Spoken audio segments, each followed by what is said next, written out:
Today we will discuss torque acting on dipole placed in uniform electric field.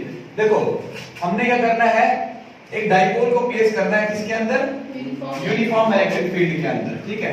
तो फिर देखना है वहां पे टॉर्क उसके ऊपर कितना लग रहा है। Is that clear? अब देखो सबसे पहले यूनिफॉर्म इलेक्ट्रिक फील्ड है, तो यूनिफॉर्म इलेक्ट्रिक फील्ड बनाने के लिए हमारे पास कंडीशन क्या होती है, हाँ हमने प्लेट्स का इस्तेमाल करना, पॉइंट चार्ज को नहीं ले सकते बिकॉज़ पॉइंट चार्ज का हमारे पास क्या कौन सी इलेक्ट्रिक फील्ड जनरेट करता है, नॉन यूनिफॉर्म इलेक्ट्रिक फील्ड, ठीक है। अब देखो यूनिफॉर्म इलेक्ट्रिक फील्ड के लिए कंडीशन ये है, सबसे पहले हमें दो प्लेट्स बनानी पड़ेंगी। Is that clear? Yes sir.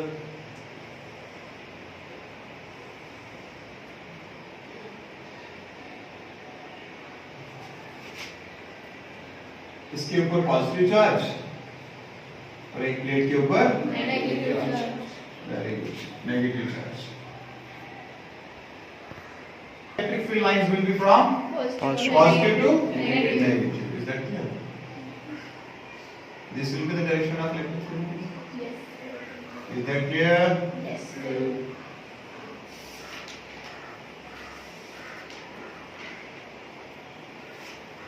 हमने क्या करना है, किसको प्लेस करना है भाई, डाइपोल को यूनिफॉर्म इलेक्ट्रिक फील्ड में। यूनिफॉर्म इलेक्ट्रिक फील्ड तो बन गई, this is the direction of E, that is uniform electric field. हां जी ये डायरेक्शन है, ठीक है।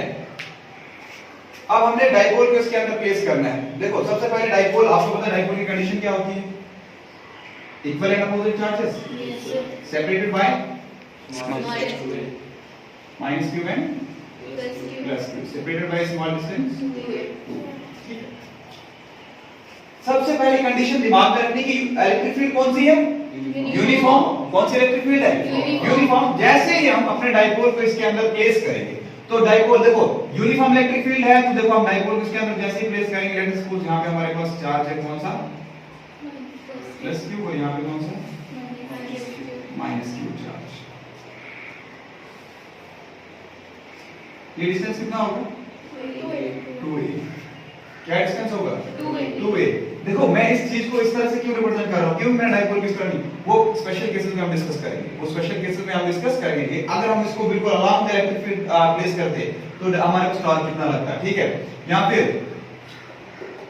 परपेंडिकुलर रखते तो टॉर्क कितना लगता, या किसी और एंगल पे रखते तो टॉर्क कितना लगता। Is that clear?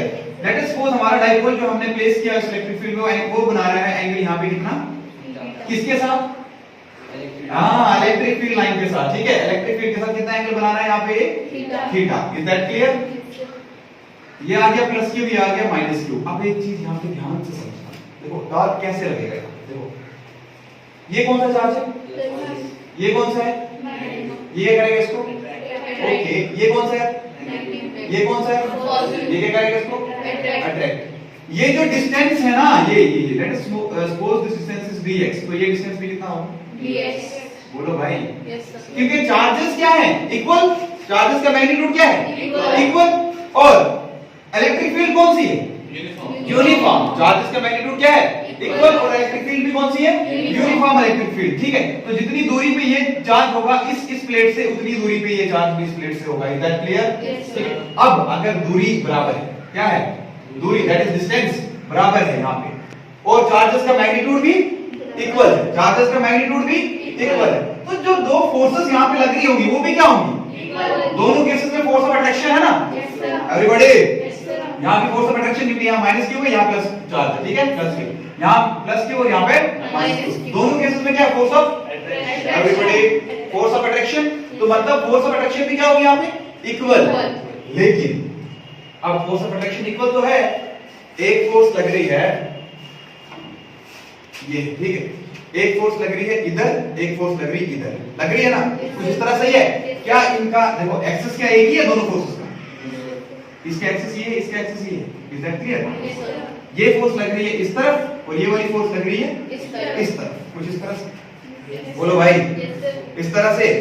अब ये फोर्स लग रही है इधर, ये फोर्स लग रही है इधर, तो क्या होगा, रोटेशन। क्या होगा, रोटेशन, बोलो रोटेटरी एक्शन ना, क्या होगा, रोटेटरी एक्शन, बोलो रोटेटरी एक्शन। तो उस रोटेटरी एक्शन को क्या बोलते हैं, क्या बोलते हैं, हाँ जी।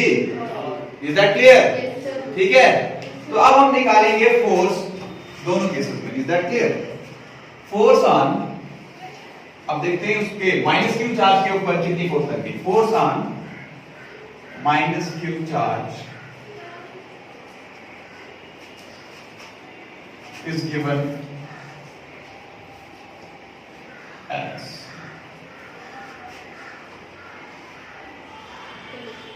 कितनी माइनस क्यू ई, बोलो भाई बोलो। माइनस क्यू और ई क्या है? ठीक है, इलेक्ट्रिक फील्ड के ये क्या है? ई क्या है? Electric field.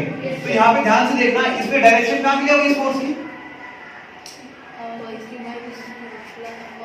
डायरेक्शन कहाँ की होगी? Opposite to the electric field. Opposite to electric field कहाँ के लिए? इस तरफ। इसकी अट्रैक्शन कहाँ के लिए? इस तरफ। तो फोर्स कहाँ के लिए लग रही होगी? Opposite to the electric field. Is that clear? तो यहाँ पे लिखना opposite to electric field. Is that clear? ठीक है। सिमिलरली फोर्स ऑन इस पे प्लस क्यू चार्ज, देखो मैं डायग्राम आपको पूरी समझा दी मैंने, ठीक है। Similarly force on plus Q charge, ये क्या होगी?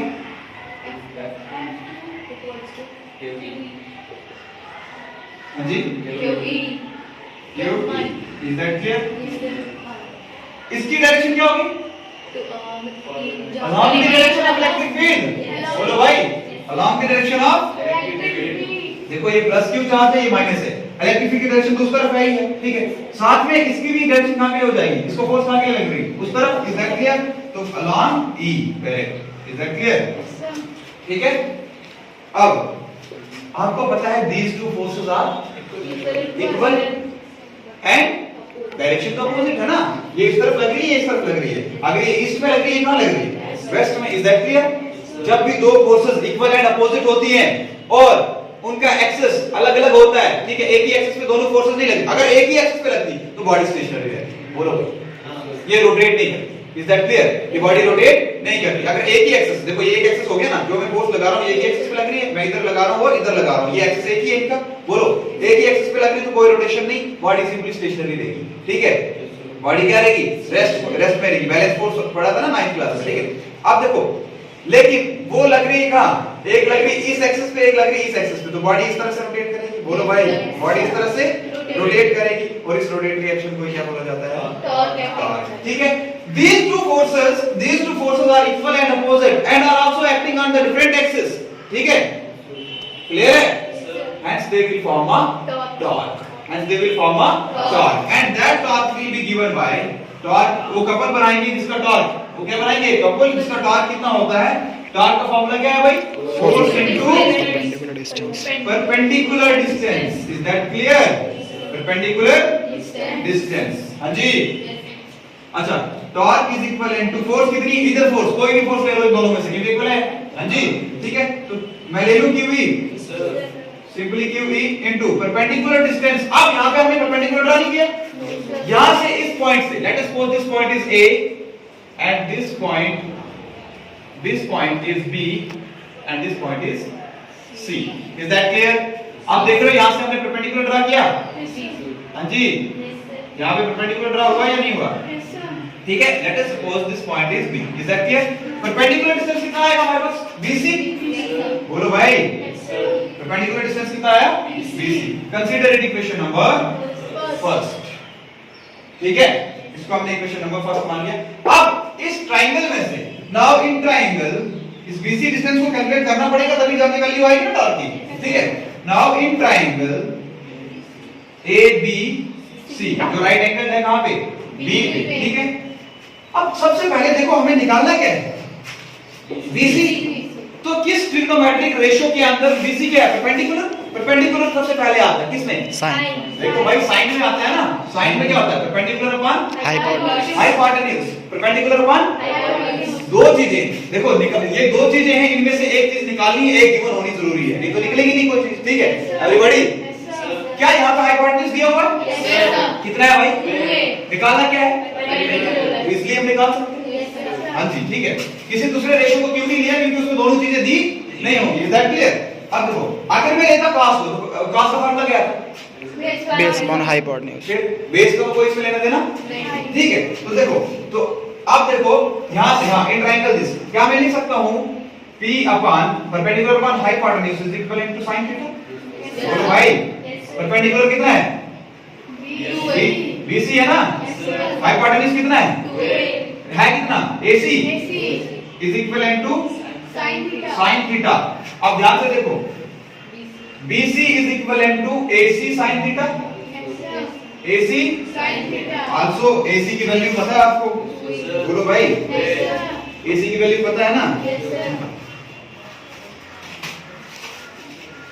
अब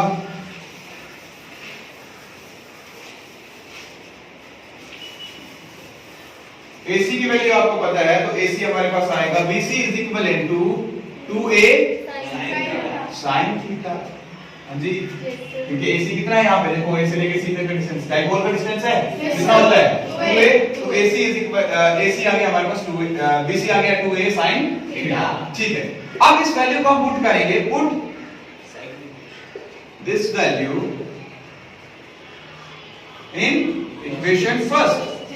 इक्वेशन फर्स्ट यहाँ पे है, इक्वेशन फर्स्ट में डाल दो इसकी वैल्यू। Torque will be equal to Q into E into 2A sin theta। Very good, 2A sin theta। Is that clear? Yes, sir. Everybody? Yes, sir. Torque is equivalent to देखो 2A और Q ये हमने पहले ही पढ़ा हुआ। Yes, sir. 2A into Q into E sin theta। बोलो भाई। Yes, sir. देखो मैंने मल्टीप्लाई में सारा शफल कर सकते हो, कोई इशू नहीं, ठीक है? तो 2A into Q इसको शफल करने का रीजन था आप जानते हो, ठीक है? टॉर्क इज इक्विवेलेंट टू ये 2A into Q क्या होता है? Dipole moment. बोलो भाई that is equivalent to P। ठीक है, तो हम इसकी जगह डायरेक्ट क्या लिख सकते हैं P। आगे क्या बचा? E sin theta। This will be the torque acting on the dipole when it is placed in uniform electric field। Okay, अब देखो ये आ गया फाइनल सॉल्यूशन हमारा। हाँ जी ये फाइनल सॉल्यूशन हो जो मैं आपको बता रहा था स्पेशल केसेस, आप जितने लिखना चाहो लिख सकते हो स्पेशल केसेस को, it's not a big deal. Is that clear? देखो सपोज इनिशियली हमने अपने टॉर्क को परपेंडिकुलर सॉरी आपने इसको डाइपोल को परपेंडिकुलरली प्लेस किया, ये इस तरह से प्लेस किया, ये 2A डिस्टेंस यहां पे -q चार्ज यहां पे +q charge. Is that clear? ये देखो इधर अलग से दिखाता हूं, ये इलेक्ट्रिक फील्ड है। बोलो भाई Yes, sir. अगर हम इलेक्ट्रिक फील्ड को इस अपने डाइपोल को परपेंडिकुलरली प्लेस करें दैट इज 90 डिग्री इस तरह से, यहां पे -q चार्ज यहां पे +q चार्ज, तो इस टाइम पे कितना टॉर्क लगेगा वो देखते हैं। सिंपली यहां पे एंगल कितना बन रहा है 90, तो थीटा की जगह क्या लिखोगे 90। तो टॉर्क इस केस में बनेगा हमारे पास torque will equivalent to PE sin of 90। ठीक है, तो आपको पता है sin 90 पे मैक्सिमम होता है, sin 90 पे क्या होता है मैक्सिमम, दैट इज 1। ठीक है, तो PE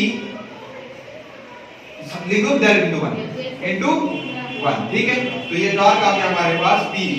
this will be the maximum torque. Maximum कैसे पता चला? क्योंकि आपको पता है sin 90 के अलावा मैक्सिमम वैल्यू है ही नहीं कोई। बोलो भाई ट्रिग्नोमेट्रिक टेबल के अंदर sin 90 के अलावा sin के केस में कोई मैक्सिमम वैल्यू है? 90/1 होता है, दैट इज मैक्सिमम वैल्यू। ठीक है, तो टॉर्क अगर ये मैक्सिमम है तो ये तो मैक्सिमम से मल्टीप्लाई हो रहा है ना, मतलब ठीक है। तो PE आ गया हमारे पास, torque equal to PE। This will be the maximum torque. Maximum torque कब लगता है? मैक्सिमम टॉर्क कब लगता है डाइपोल के ऊपर? जब उसको कैसे प्लेस करते हैं हम perpendicular to the electric field. Is that clear? Is that clear? ठीक, अगर उसी डायरेक्शन में प्लेस करेंगे, देखो अगर उसी डायरेक्शन में प्लेस करेंगे हम जिस डायरेक्शन में हमारी इलेक्ट्रिक फील्ड चल रही है, मान लो हमने टॉर्क को भी इजीली प्लेस कर दिया इसी डायरेक्शन में। Is that clear? -q और डायरेक्शन का ध्यान रखना, माइनस प्लस ज्यादा टॉर्क ये डाइपोल। Is that clear? अब अगर उसी डायरेक्शन में एंगल कितना बन रहा है 0 डिग्री। कितना बन रहा है एंगल? बनेगा 0। तो यहाँ पे sin 90 की जगह लगाओगे 0 डिग्री, तो sin 0 कितना होता है 0। तो सारा कितना हो गया? मतलब इस केस में टॉर्क कितना हो गया आपका?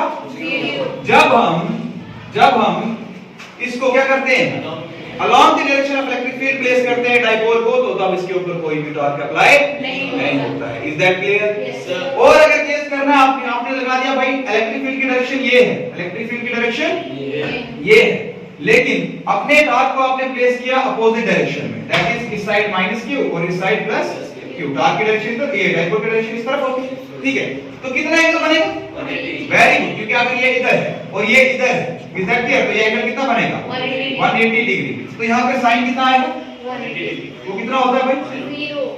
अगेन क्या 0। बोलो भाई कोई प्रॉब्लम आई? Clear to everyone? Yes, sir. हाँ जी Yes, sir. Okay thank you. चलो